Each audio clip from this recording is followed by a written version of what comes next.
Now, we're going to need to go back to Lancashire, because that's where Holly has been covering the disappearance of Nicola Bulley for the past 3 weeks now, 3.5. Now, even though they found a body in the river this week, and even though it was confirmed as Nicola, and even though her family and the village as a whole have asked now really to be left in peace, there's still a lot of TikTok conspiracy theories doing the rounds, and I assume some people are not leaving the village. So, Holly, take us through this. What's happening there now? Well, the atmosphere in the village, as you can probably imagine, is very sad. It's a somber atmosphere, because throughout all of this, the family, the locals, friends of Nicola were holding on to hope that she might still be out there, that she might one day come home and listen to their appeals. Now, the bridge near to where she disappeared, where messages of hope were attached on yellow ribbons, flowers being left there, people are sharing their own, heartfelt memories and happy memories with Nicola, basically. And the missing posters have come down. They were plastered all over the village, even out of the village into nearby villages. But obviously, they've all had to come down. And we've got to remember as well that Nicola's family, her children, her partner Paul, will have to drive through that village, daily to drop the kids off at school. Perhaps go pick up supplies from the supermarket. So they don't want to be seeing those posters anymore, which is obviously why they've come down. It's just an extremely tragic and sad conclusion to what was always, a very concerning story. But the fact that these conspiracy theories, are still being fed on TikTok and social media is just shocking, really. I mean, throughout covering this case, people, like you say, have been turning up at the scene, treating it almost like a dark tourism hotspot. This is the bench where Nicola Bulley was last seen. Some people have been taking their kids to have picnics there, which I just can't understand for the life of me. The latest is that I personally haven't seen that many TikTokers there recently, but there have been some people still with GoPros and things, walking along the banks of the river, and you just think, what are you here for? Yeah, what more can there be to do? I mean, some of the conspiracy theories which are outlined on that spread there talking about it are claiming that it wasn't Nicola found in the river, perhaps. That there's old drone footage of the river and that you can clearly see something there, and there isn't anything there to be seen. Suggestions that, perhaps she wasn't in the river all along and was murdered and put there later. Stuff that there's no way these people can possibly know, or that just don't have any foundation in truth. Now, I suppose the question is that these people just won't let go.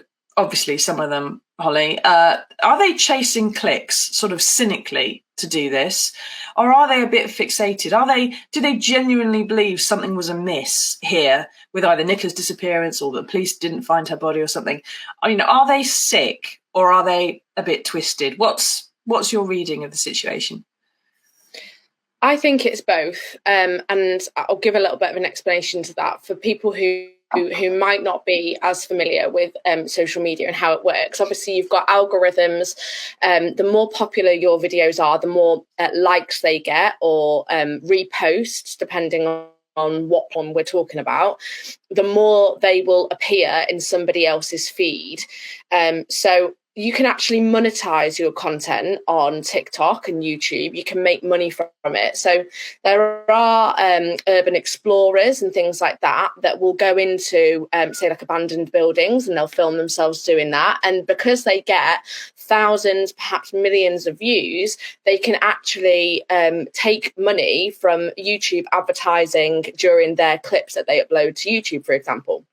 So it's actually in their interests to go out and make content. So in some cases, yes, people are benefiting from sharing content and spreading these conspiracy theories about Nicola, and actually in some cases, going down to the scene, trespassing Some people have even been arrested and are facing criminal charges as a result of this.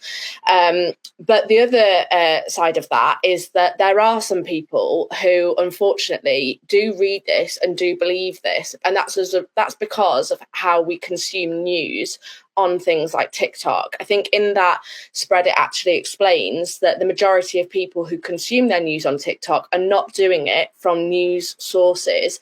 So it's coming from their friends, their people that they follow, they choose to follow, and they could themselves be these conspiracy theorists that I was talking about before, that are actually monetizing their content and serve to benefit from spreading lies. And as a result of that, they are actually consuming misinformation, and they could genuinely believe these conspiracy theories about Nicola. I mean, conspiracy theories, I accept that in some cases they can be quite exciting, to think that, perhaps the moon landing didn't happen, or, to live in a fantasy world where you believe that the world is actually flat. That can be quite, exciting if you're a bit of a fantasist type person. But ultimately, the danger is when these conspiracy theories are talking about real people like Paul Ansell, who loved Nicola, loves her, and has 2 children with her. That is extremely hurtful to suggest that in any way that he was involved in some kind of wrongdoing, and it's completely defamatory. So, these TikTokers are spreading things that are completely misinformed and completely unregulated. Yeah, and this is part of the trouble, isn't it? Anyone who's using these platforms, us now on here, the people who are commenting on this, we're all publishers. And that means everybody's got the same legal responsibilities as, say, the publisher of the Daily Mirror. And you have the same chances of being taken to court if you break the Contempt of Court Act or you defame somebody or something else.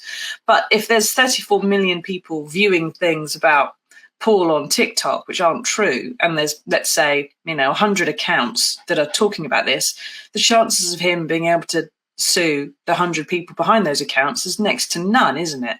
And there's no way really for the government to regulate it. So, I mean, what do you think, everybody? Get into the comments. Do you think that these TikTokers are doing a public service? Do you think they have helped to expose some kind of wrongdoing? Have you been following it? Are you shocked by it? Do you think they need to somehow regulate all this and make it a little bit safer and more reasonable? Because part of the problem that you're talking about there, Holly, about how exciting it can be, and is that you get into this self-perpetuating kind of cycle, which is that if you think something, or you look at a video which says, well, maybe there's something amiss here with Nicola's disappearance, you then get shown other videos that are very similar. And then you start to think that there's a big whole underworld here of there's loads of stuff that no one's telling you, but actually it's the algorithm feeding you because you've had this one video that you saw and liked or something.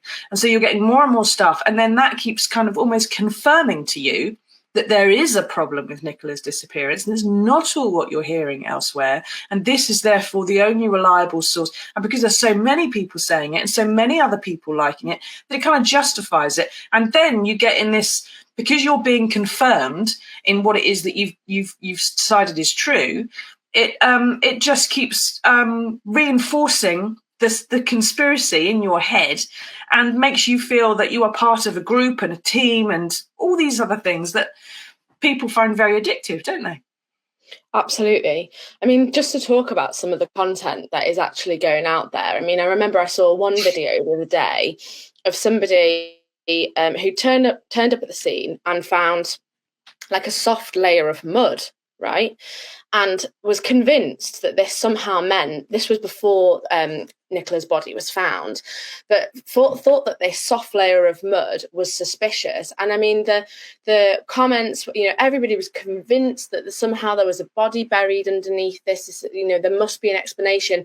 And the only explanation was that somebody had been buried underneath this, top layer of soft mud. And I was just thinking there could be a million explanations as to why there is a layer of soft mud, it's Lancashire in February. The whole place is a layer of mud. Yeah, well, this is it. Yeah, it is crazy. It's just stupid, and I think ultimately, the other thing that we need to say here as well is that whilst people are asking questions about why did it take so long to find Nicola, and why was she found a mile away from where she was last seen. We need to remember here that this is a river. There are an infinite number of variables, and this will come out. I mean, I'm sure that the police are facing a lot of questions about their investigation and how they handled certain things, but ultimately you can't judge perfectly the variables of a river. And whilst there are previous cases to go by, I mean, I think there was a young boy, 16 years old, who 45 years ago had entered the same river and wasn't found until months later. But the thing is that the river was in flood at that time 45 years ago, and there are so many different things. It relies on the weather, the currents, the weight of the person, and so many other things, the clothing that they are wearing when they enter the river. So all of these conspiracy theories and questions about why was she only found there, I mean, this is just, unfortunately, when people do go missing in rivers, it can, the ways in which they are found will change infinitely. Yeah, people tend to think because it's a river, therefore it's sort of like a U shape and it's just uniform and it's just like this in the landscape. And in fact, it's tree roots, there's reeds, there's animals, there's high bits and low bits and shallow bits and deep bits and bits that go fast and bits that go slow, and there's crevices and there's hollowing out under the banks and all kinds of things that can stop or slow down or speed up the movement of anything in that water, whether it's a stick or whether it's a body, like you say. And it's not easy to understand. And not very many people have ever mapped the bottom of a river, after all. It's pretty difficult. It changes all the time, especially when it's tidal, like the Wire is. Now, John says it's sick and disgusting that misinformed Joe public fabricate their own lies on such a tragic event. Certainly one way of looking at it, John. I think as well, it's more pathetic than that. It's and pathetic as in terms of having pathos, because I think some of these people genuinely believe that they're helping. The people, some of the guy who got arrested has said that he was helping in the search for Nicola. Now, obviously you're not. Obviously you're trampling on the grounds of the search for Nicola. And obviously the police are better trained and better resourced and better able to do it. And they also know where they've already searched, kind of thing. But some of it, I think, is people who just genuinely, once you get in this feedback loop on social media that we talked about, you get reinforced in your misbelief, and then the misinformation you've been fed once, it keeps seeming to get reinforced and reinforced and reinforced. And you think, oh, suddenly that's the truth, and there's a big conspiracy because no one else is telling me it. The reason no one else is telling you it is because it's balls. That's why. And it's very difficult for people to have that common sense moment. But as John says there, this fabricated stuff, I mean, part of it, Holly, is that the people who are there on TikTok and social media, and when you're following news which is basically from a friend of a friend or something else that someone's liked and gets shown into your feed, that is no different to hearing something from a bloke in a pub. Whereas when you hear it from a news source, something that is a respected news outlet, whether it's the Mirror or the Guardian or the Times or the BBC or Sky or whatever it might be, that's someone that is regulated. It's someone who has had some training. It's someone who has at least had a passing glance at where the ethics of something might lie. And they are checking stuff and verifying, because there's just more likelihood they get sued and can cause more problems. Sky and ITN are finding out now. And so they're supposed to just do better than the bloke in the pub. I mean, that's the benefit of having some kind of respectable news outlet and relying on that. And we're not telling you the stuff that's tripe, rather than the bloke in the pub, isn't it? Absolutely. I think you said it yourself, TikTok, the social media sites that are kind of feeding these theories and videos and content into, people's feeds. It creates an echo chamber, and you touched on it before. It creates a situation whereby these people feel that they are qualified to speculate, or in some cases investigate, the disappearance by turning up at the scene or sharing their own theories. And they convince themselves it is literally, entering a fantasy land where, because they're seeing the same things over and over again, it's like a confirmation that there is something more here, that their suspicions are right when they're not. They're completely unfounded. And they start to, I think they genuinely start to see things, like you said, in videos where there's actually nothing there to be seen. I mean, we mentioned in that spread this today, this video where, you know, you can see something, and when you watch that video, there's nothing there.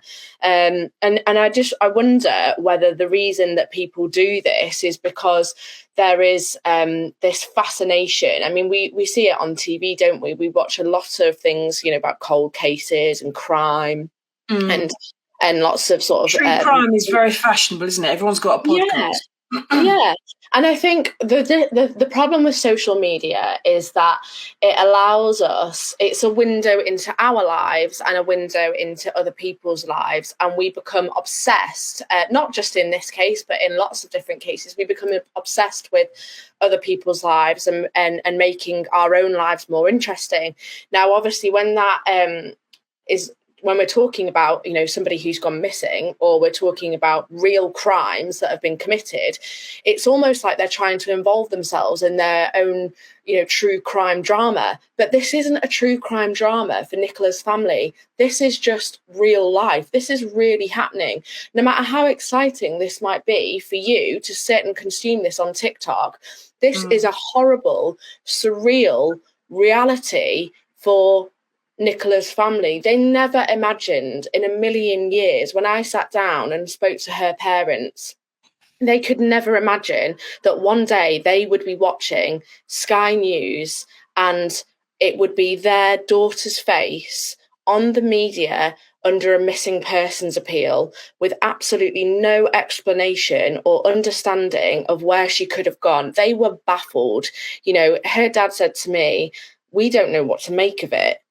And they were just as confused by this as everybody else. I mean, the circumstances around this and the clues that were left behind, you know, her phone on a bench connected to the Teams meeting call. I understand the fascination behind this case. Of course I do. I'm a journalist. I went down to the scene. We went to cover it. We made a news decision to go and cover that story.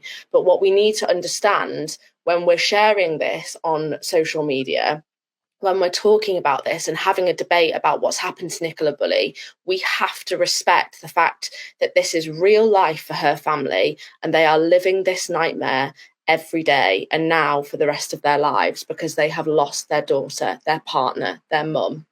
Yeah, thank you for that, Holly, quite right. The only benefit, I suppose, in the long run is that some of the TikToks aren't going to matter when the children get older. They'll have long gone and been replaced. But, you know, some of this stuff that's going to still be online when those girls grow up, and they're going to have to see it. When you put stuff online, it is there more often and for longer than it is sometimes when it's in a print newspaper, which tends to sort of, you know, end up in the bin at the end of the day.